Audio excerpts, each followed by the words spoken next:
하나님 말씀은 신약 성경 히브리서 12장 1절에서 2절까지 말씀입니다. 신약 성경 367쪽 히브리서 12장 1절 2절 말씀. 오늘 말씀은 짧기 때문에 저와 여러분이 한 목소리로 봉독하도록 하겠습니다. 찾으셨으면 다 같이 한 목소리로 봉독하겠습니다. 시작.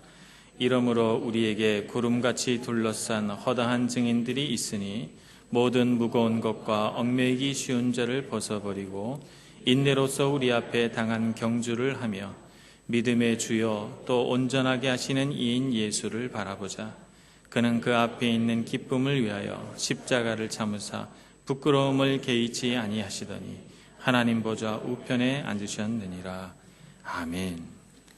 찬양대의 찬양을 하나님 앞에 올려드리겠습니다.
우리가 헌신하는 것에서는 여러 가지 종류가 있을 수 있습니다. 헌신의 종류를 얘기하자면 굉장히 많을 수 있지만 몸의 헌신, 또 물질을 가지고 하나님 앞에 어떻게 헌신할 것인가 하는 것들을 말씀을 드렸고, 오늘은 영적 성장에 관한 헌신 우리에게 필요하다는 것을 여러분들께 말씀을 드리려고 합니다. 영적인 성장에 있어서 우리가 하나님 앞에 헌신된 삶을 살아가야 합니다. 이 세상에 살아있는 것은 다 성장합니다. 성장하지 않는 것은 죽어 있는 것입니다. 여러분 길에 돌을 보십시오. 돌이 성장합니까? 돌은 절대 성장하지 않습니다. 벽돌이라든지 성장합니까? 절대 성장하지 않습니다. 살아있는 것은 성장하게 되어 있습니다. 그래서 우리 들의 나무나 풀, 또 동물이나 사람 모두 성장을 해 나갑니다. 근데 이 살아있는 것도 성장을 하다가 성장을 이제 멈추게 되면 사실은 그때부터는 사실 이 생물의 생명이 다했다 이렇게 볼 수가 있습니다. 성장이 멈추게 되면 사실은 그때부터는 죽은 것입니다. 그래서 우리가 어떤 생물체를 볼 때 성장하느냐 안 하느냐 이것을 주의 깊게 봐야 되는 것이죠. 사람도 성장해야 됩니다.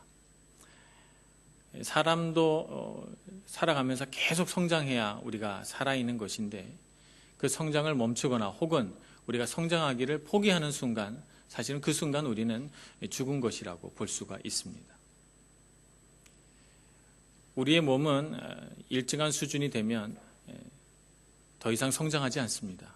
그런데 하나님께서 우리의 마음과 생각에는 큰 복을 내리셔서 우리의 어떤 정신적인 부분, 우리의 영적인 부분은 계속해서 성장해 나가도록 하나님께서 은혜를 베풀어 놓으셨어요.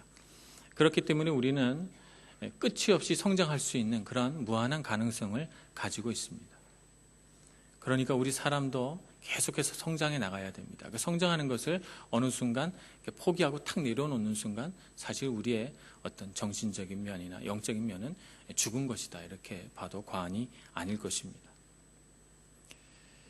그런데 성장한다고 다 좋은 것은 아닙니다. 성장에도 사실 좋은 성장이 있어요. 지난 여름에 우리 세티모 밀라네즈에 돌풍이 몇 번 불었거든요. 그래서 바람이 굉장히 세게 불었는데 얼마나 세게 불었는지 나무들이 많이 부러졌습니다. 제가 이렇게 교회가 이제 걱정이 돼서 차를 타고 가다 보니까 나무가 이렇게 가로수가 부러져서 도로를 이렇게 막아놓은 거예요. 그래서 차들이 와서 막 그 톱으로 가지를 자르고 이렇게 치우는 걸 봤습니다.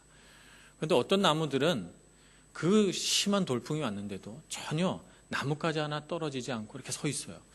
그래서 부러진 나무와 부러지지 않은 나무는 어떤 차이가 있는가 하는 것이 궁금했습니다. 그래서 어느 날 걸어 다니게 된 날 이렇게 찬찬히 봤죠. 그랬더니 다른 점이 하나 발견이 됐습니다. 부러지지 않은 나무는요, 줄기가 아주 튼튼하고 가지는 줄기로부터 가늘게 나와서 그래서 그 줄기가 그 모든 나무의 힘을 다 지탱하고 있는 것입니다. 부러진 나무는 줄기가 이렇게 올라가다가 그 옆으로 뻗치게 되는 가지들 중에 줄기만큼 이렇게 굵어진 가지가 있더라고요. 평상시에 바람이 불지 않고 햇빛이 내리쬐고 하는 때에는 그 나무가 그 가지를 견딜 만한 힘이 됐던 것이죠. 돌풍이 부니까 이 무거운 가지가 이 나무의 무게 중심을 흔들어 가지고 그 무거운 가지가 부러지든지 혹은 이 무거운 가지가 이 나무 전체의 줄기를 부러뜨리든지 그렇게 돼서 돌풍이 불어 넘어진 것입니다.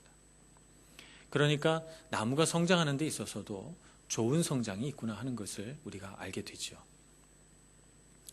그래서 성장한다고 다 좋은 것은 아니라는 것입니다.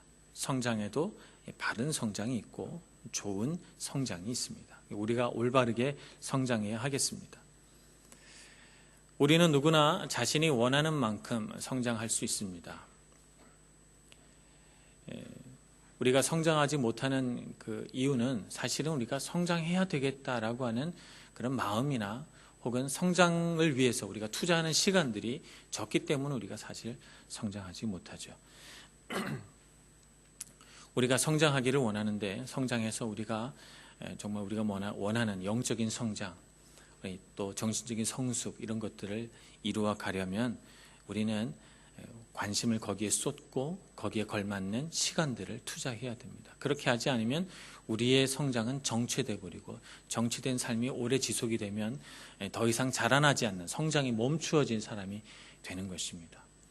그래서 오늘 우리가 하나님을 믿으면서 우리가 헌신해야 할 것 중에 하나가 이런 영적인 성장에 우리가 헌신된 사람이 되어야 합니다. 이 세상에 참 똑똑한 사람이 많습니다. 많이 배우신 분들, 또 지식적으로 아주 풍부하신 분들, 또 학력이 높으신 분들, 이런 분들이 참 많죠.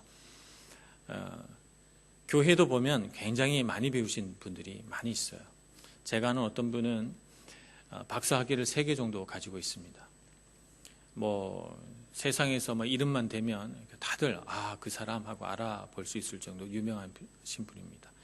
근데 이렇게 학식도 높고 유명하신 분인데 자식들이 아버지하고 대화를 안 하려고 그래요. 얘기하면 말이 안 통하니까 대화가 안 된다는 거예요. 말이 안 통한다고 자식들이 아버지가 집에만 오면 문을 콩 닫고 다 자기 방에 들어가 버려요. 이분은 똑똑한 사람입니까? 저는 그렇게는 보지 않습니다. 우리가 똑똑하다라고 하는 것은 어떤 기준에서 봐야 되는가? 우리 다시 한번 생각해 봐야 되는 것이죠. 지식이 높은 것이 똑똑한 것인가? 세상에 지혜가 많으면 똑똑한 것인가? 내가 학식이 높고 학벌이 높으면 똑똑한 것인가? 어떤 사람이 똑똑한 사람인가? 성장을 통해서 행복을 누리는 사람이 진짜 똑똑한 사람입니다. 자기가 성장하는 데에 대한 행복감이 있는 사람. 그래서 나이가 50이 되고 60이 되고 70이 되고 80이 돼도 계속 새로운 것들을 보고 배우고 습득하고 그것을 통해서 성장해 나가려고 하는 사람, 하나님 앞에서도 내가 이 정도면 됐다 이렇게 생각을 하고 성장을 멈춰버린 신앙인이 아니라 더 성장하기 위해서 하나님 말씀을 더 깊이 들여다보고 어떻게 하면 더 하나님 앞에 친밀감 있는 기도를 드릴 수 있을까 생각하고 헌신된 사람. 그래서 내 성장이 여기서 끝났다고 생각하지 않고 성장하기 위해서 날마다 새로운 것에 도전하는 이런 사람이 아름다운 사람이고, 이런 사람이 정말 지혜로운 사람이고, 이런 사람이 도달할 수 있는 끝은 없다, 한계는 없다, 이렇게 볼 수가 있는 것입니다. 그런 성장을 해나가시는 여러분들이 되시기를 축복합니다. 이런 사람이 정말 지혜롭고 똑똑한 사람입니다. 그런데 이런 성장을 방해하는 것들이 우리 삶 가운데 있습니다. 어떤 것이 우리의 성장을 방해하는 것일까요? 그것들 가운데 첫 번째는 위선이라고 말할 수가 있습니다. 우리가 이제 위선이라고 하면 굉장히 좀 과도한 위선자 이런 걸 생각을 해서 느낌이 너무 안 좋지만 사실은 우리 삶에 있어서 위선은 너무나도 친밀합니다. 우리 삶에서 우리의 어떤 연약한 부분, 부끄러운 부분들을 굳이 우리가 보여줄 필요가 없잖아요. 그러니까 그런 것들을 우리가 감춥니다. 그리고 내 삶에서 드러내도 좋을 부분, 좋은 것, 아름다운 것만 사람들에게 보여줍니다. 그것은 꼭 내가 위선자가 돼야 되겠다라고 하는 결심이 있어서 그렇게 하는 것이 아니고 그냥 우리 삶이 자연스럽게 그렇게 됩니다. 그런 삶을 살아가다 보니까 우리는 자기도 모르는 사이에 우리 삶을 자꾸 꾸미죠. 남들에게 보여주고 싶은 우리의 모습들을 만들어서 이렇게 보여주는 삶이 됩니다. 그래서 우리가 나이를 먹고 세월이 흘러감에 따라서 자기도 모르게 그것이 우리의 삶에 이렇게 습관처럼 아무렇지도 않게 자연스럽게 우리 몸에 배게 됩니다. 그것이 바로 위선이라고 하는 것입니다. 그래서 어느 순간 이런 남들에게 보여주고 싶은 좋은 모습만 자꾸 이렇게 포장해서 보여주다 보니까 어느 순간 우리는 착각하게 됩니다. 내가 만들어 놓은 이 모습이 나라고 이렇게 착각을 하게 되는 것이죠. 그래서 나는 더 이상 성장하지 않아도 될 만큼 충분히 성숙하다 이렇게 착각하기 시작합니다. 그리고 우리 마음속에 더 이상 성장할 필요가 없다라고 하는 자만심과 교만이 이렇게 들어오는 것이죠. 그래서 성장을 멈추게 됩니다.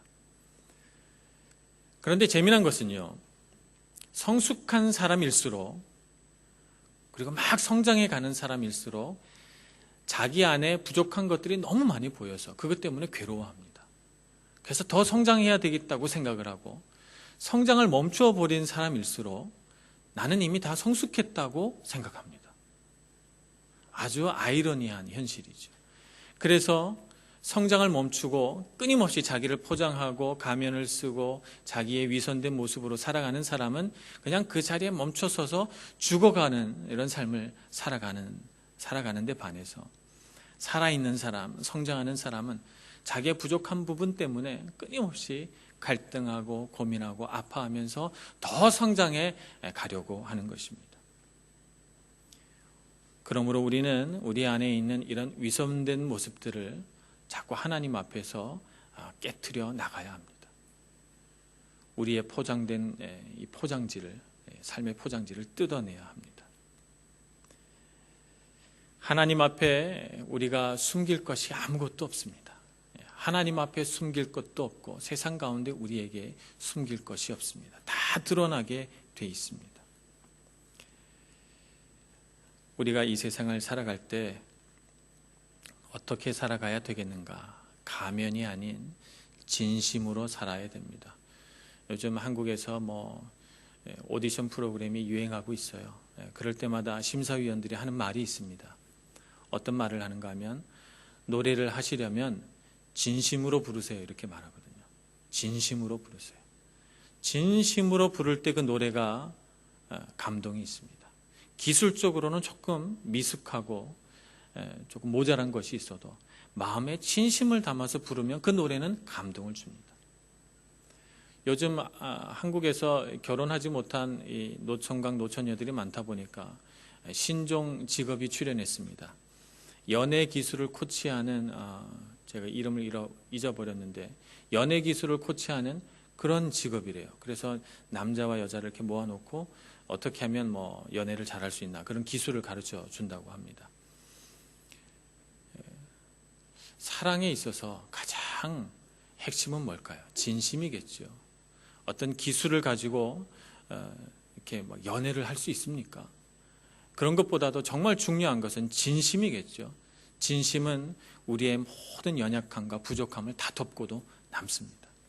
우리가 일을 하는 데 있어서도 정말 진심으로 일하는 것과 마지못해 일하는 것과는 정말 차이가 납니다.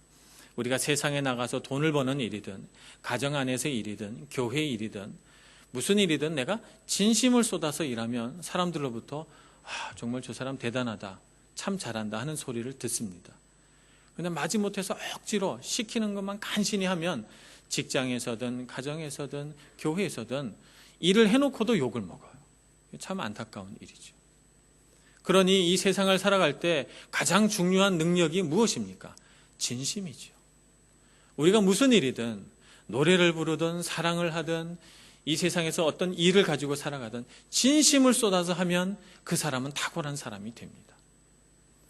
우리를 감추고 가리고 좋게 보이려고 하는 그런 가면을 다 벗어버리고 진실함으로 살아가시는 여러분들이 되시기를 축복합니다. 능력 있는 삶을 살고 싶으면 무슨 일이든지 진실해야 됩니다.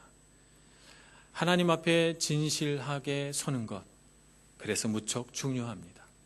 하나님은 어떤 사람을 좋아하시는가? 진실한 사람을 좋아합니다. 하나님은 하나님 앞에 나왔을 때 진심으로 기도하고 진심으로 예배하고 진심으로 찬양하는 사람을 기뻐하시죠. 그래서 하나님은 진실한 사람을 참 좋아합니다. 왜냐하면 진실함이라고 하는 것은 하나님의 성품이기 때문에 그렇습니다. 그래서 하나님은 자기 성품을 닮은 사람을 참 좋아합니다. 우리는 어떻게 하면 진실한 사람이 될 수 있을까요? 우리가 진실한 사람이 되는 데 있어서 가장 첫 번째 되는 것이 회개하는 것입니다. 회개하는 마음을 갖는 것입니다. 우리의 영적 성장을 가로막는 것 중에 위선 다음에 오는 것이 무엇인가 하면 회개치 않는 마음이에요. 우리의 마음 가운데 회개를 좀 싫어하는 마음이 있습니다. 굳이 내 마음 가운데 죄의 문제들을 자꾸 파헤쳐서 내가 생각할 필요가 있을까 이렇게 생각을 하기 때문에 어렵습니다. 대신에 우리가 하나님 앞에 나갈 때는 내가 바라는 것, 내가 원하는 것 이런 것들을 가지고 하나님 앞에 기도합니다만 그러나 하나님이 정말 기뻐하는 것은 진실하게 주님 앞에 회개하는 마음, 이 마음을 참 기뻐하십니다. 우리가 회개치 않는 마음을 우리 마음속에 어느 정도 가지고 있습니다. 왜 그런 마음을 우리 마음속에 갖고 있을까요? 그런 것들을 다루기가 좀 힘들고 어렵기 때문이죠. 그래서 우리는 되도록이면 우리의 과거의 죄, 내가 잘못한 것, 이런 것들을 숨겨놓습니다. 어떤 분들은 의도적으로 그걸 잊어버리려고 해요. 그래서 말도 하지 않고요, 다른 그것을 알고 있는 어떤 사람과도 얘기하지 않습니다. 그런 일이 마치 일어나지 않았던 것처럼 잊어버립니다. 기억 속에서 지워버리려고 하죠. 그런데 안타깝게도 나의 연약함으로 만들어진 어떤 죄나 내가 어떤 잘못한 일이나 내 마음속에 갖고 있는 어떤 고통이나 그런 것들은 사라지질 않습니다. 없던 일로 될 수가 없는 거예요. 그러니까 우리가 인생을 진실하게 살아가려면 반드시 그 문제를 다루고 가야 됩니다. 하나님 앞에서 그것을 기억하지 않고 숨겨두지 말아야 되는 것이죠. 존 버년이 쓴 철로 역정이라고 하는 책에 보면 이 크리스찬이라고 하는 사람이 순례의 길을 떠나면서 그 제일 첫 번째 마을에서 만나게 되는 사람이 있습니다. 책마다 좀 다르게 번역했던데요. 제가 원어 책을 봐야 이걸 정확하게 알 수 있습니다만 어떤 책에는 줏대가 없는 사람이다고 해서 그 사람의 이름을 무줏대라고 이렇게 적기도 하고, 또 어떤 책 보니까 사람이 그냥 착하기만 하다 그래서 유순이라고 하고 이름을 이렇게 지었더라고요. 어쨌든 길을 가다가 이 크리스찬이 이 유순 씨를 만났어요. 유순 씨를 만났는데 크리스찬은 자기 죄의 짐이 너무 무거워서 그 죄의 짐을 잔뜩 짊어지고 끙끙거리면서 가고 있는 거예요. 그래서 유순 씨가 말합니다. 아니, 그 무거운 짐을 지고 뭐하러 그렇게 힘들게 걸어갑니까? 당신은 그 짐만 벗어버리면 더 빨리 갈 수 있을 텐데 지금 당장 버려버리세요. 그랬더니 크리스찬이 대답합니다. 이 죄의 짐을 제가 내려놓을 수가 없습니다. 이 죄의 짐을 내려놓게 해주실 분을 찾아서 제가 순례의 길을 가고 있습니다. 저와 같이 가겠습니까? 이렇게 말합니다. 그래서 아무 짐도 지지 않은 유순 씨와 같이 길을 떠납니다. 그러다가 어느 날 절망의 늪에 빠지죠. 그러자 유순 씨는 당신이 가는 길이 이렇게 힘들고 고통스러운 길이었습니까? 저는 이런 길을 원하지 않습니다. 전 돌아가겠습니다. 하고 유순 씨가 자기 마을로 돌아가 버립니다. 절망의 늪에서 크리스찬은 조력자를 만나서 그 절망의 늪에서 나오게 되고 순례길을 계속 걸어가다가 마침내 예수 그리스도를 만나 이 죄의 짐을 다 내려놓게 되고 기쁨을 누리게 됩니다. 유순 씨는 어떤 사람인가 하면 자기 삶의 죄나 연약함을 잊어버리는 사람입니다. 그것을 어느 구석에다 다 집어넣고 숨겨놓은 사람이죠. 물론 그렇게 하면 순간적으로는 효과가 있습니다. 내가 어떤 잘못을 한 사람으로부터 떠납니다.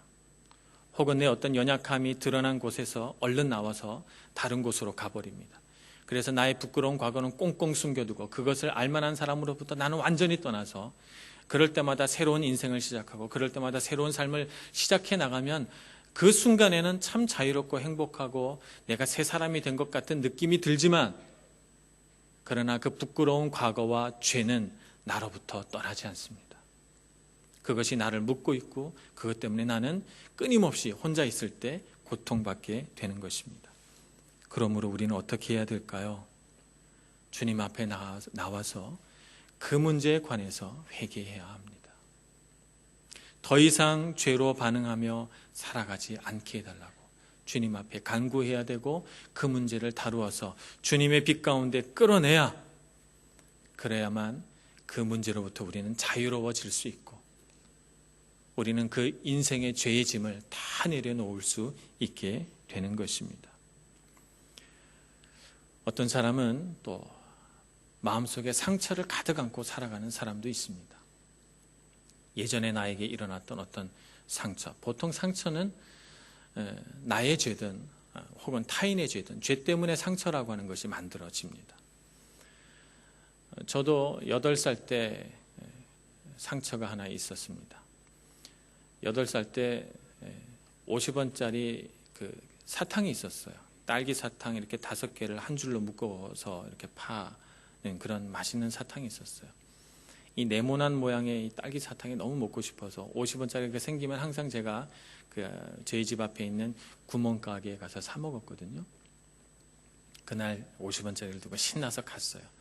사고 봤더니 주인이, 그때가 날씨가 추운 겨울이라 문을 탁 닫고 안에 들어가 있는 거예요. 그래서 제가 순간적으로 마음속에 유혹이 왔어요. 아무도 안 보네. 그러니까 제가 사탕 하나를 더 집었어요. 제가 주머니에서 이렇게 집어넣었죠. 그리고는 계산하러 가서 제가 사탕 하나만 이렇게 보여주고 50원을 냈어요. 그 주인이 나이가 젊은 청년이었습니다. 제 기억에 한 20대 중반 이렇게 된 청년이었던 것 같은데 무서운 눈으로 저를 쳐다보는 거예요. 그러면서 왜 50원만 내냐는 거예요. 그래서 제가 가슴이 이렇게 덜컥, 그런 느낌 겪어보셨어요? 뭔가 이렇게 덜컥 떨어지는 느낌? 그러면서 제가 막 얼어버렸죠. 그러면서 첫 마디가 너 엄마 불러와라, 이렇게 말했어요. 저희 어머니가 아시면요, 저는 다리 몽둥이가 부러집니다. 아마 이 세상이 무너질 거예요. 너무너무 무서웠어요, 어머니가. 그래서 바로 제가 빌었어요. 제가 태어나서 지금까지 남에게 보여준 눈물 가운데 가장 많은 눈물을 흘렸습니다. 손을 빌었어요. 정말 이렇게 하고, 아저씨 한 번만 용서해 주세요, 이렇게 빌면서, 제가 정말 생각하면 너무 비굴하지만 제가 거짓말을 했어요. 제 동생이 아파서, 사실은 막 나가서 뛰어놀고 있는데 제 동생이 이제 아파가지고 내가 동생 하나 더 주려고, 그래서 하나 더 집은 거라고. 그러면서 한 번만 용서해 주세요. 정말 온갖 비굴한 표정은 얼굴에 다 짓고 눈물 콧물이 범벅이 돼서 아저씨한테 한 번만, 우리 엄마한테는 절대 얘기하지 마세요 하고 빌다가 한 30분을 빈 것 같아요. 정말 제 기억에 잊혀지지 않을 고통스럽고 괴로운 기억입니다. 그렇게 빌고 나서 용서를 받고 사탕 하나를 빼앗기고, 그리고 사탕 하나를 들고 집에 돌아왔는데 집은 아무렇지도 않아요. 나는 정말 내 마음속에 있는 모든 인간의 자존감은 다 무너졌어요. 내 집안은 아무도 모르죠. 엄마는 뭐 와서 씻고 밥 먹어라 막 그러는 거예요. 근데 너무 슬펐어요. 제가 이 아픈 기억이요, 잊혀지지가 않고 지금도 잊혀지지가 않아요. 제 나이가 46인데 아직까지도 잊혀지지가 않아요. 20살 무렵이 됐을 때 정말 그 아저씨를 미워했어요. 내가 그 아저씨 나이가 되고 보니까 정말 8살 먹은 아이, 귀엽고 사랑스럽더라고요. 근데 어떻게 나한테 그렇게 할 수 있었지? 라고 하는 생각이 들어서 막 너무 미운 거예요. 제가 하나님을 믿고 어느 날 기도를 하다가 갑자기 하나님께서 불현듯 그때의 기억을 떠올리게 해주셨습니다. 그래서 하나님 앞에 제가 많이 울었어요. 8살 때가 아픈 기억을 놓고 하나님을 많이 울었어요.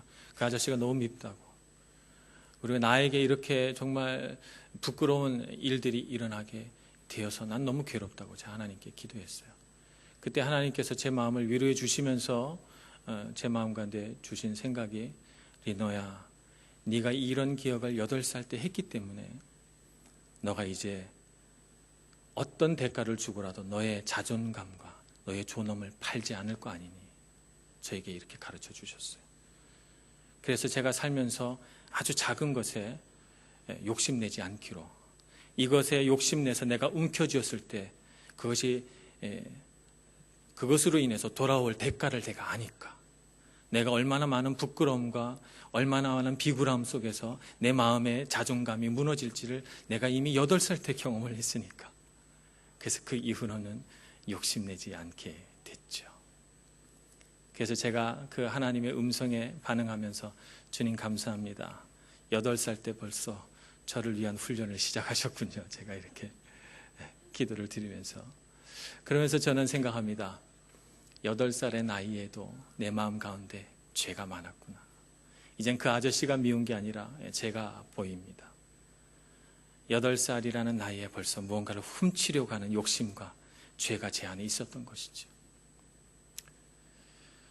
과거의 상처로부터 벗어나시는 여러분들이 되시기를 축복합니다.